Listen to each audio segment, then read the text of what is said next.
மினிஸ் இன்னைக்கு செவ்வாய்க்கிழமை. அது மட்டும் இல்லாம வளர்பிறை சஷ்டியும் கூட. நான் எப்பவுமே சஷ்டி விரதம் இருப்பேன். ஆனா கன்சீவ் ஆனதுல இருந்து இருக்கிறது இல்ல. மறுபடியும் பாப்பாக்கு ஃபீடிங் எல்லாம் முடிச்சதுக்கு அப்புறம் தான் கண்டினியூ பண்ணணும்.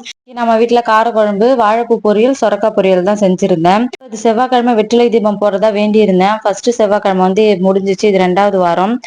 இடையில ஒரு வாரம் போட முடியல. ஏன்னா எங்க ரிலேஷன் ஒருத்தவங்க இறந்ததுனால 3 நாள் தீட்டுன்னு சொல்லியிருந்தாங்க. அதனால நான் போடல. இந்த வாரம் வெற்றிலை தீபம் போட போறேன்.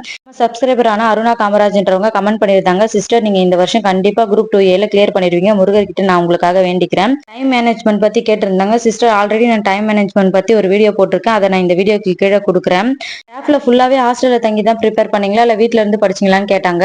நான் எல்லா எக்ஸாமுக்கும் வீட்ல இருந்து தான் படிச்சேன். மெயின்ஸ்க்கு மட்டும் தான் ஹாஸ்டலுக்கு போனேன். ஏன்னா ஃபர்ஸ்ட் டைம் மெயின்ஸ் எழுதுறதுனால ஒரு பயம் வந்துருச்சு, வீட்ல இருந்து படிச்சு கிளியர் பண்ண முடியுமா அப்படின்னு சொல்லிட்டு. அதனால மெயின்ஸ் மட்டும் ஃபுல் அண்ட் ஃபுல் ஹாஸ்டல்ல இருந்து தான் தங்கி படிச்சேன். ஐயன் முருகருக்கு 2வது வாரம் வெற்றிலை தீபம் நல்லபடியா போட்டு முடிஞ்சாச்சு. வீடியோ பிடிச்சிருந்தா ஒரு லைக் பண்ணுங்க, மறக்காம சப்ஸ்கிரைப் பண்ணி சப்போர்ட் பண்ணுங்க. தேங்க்ஸ் ஃபார் வாட்சிங்.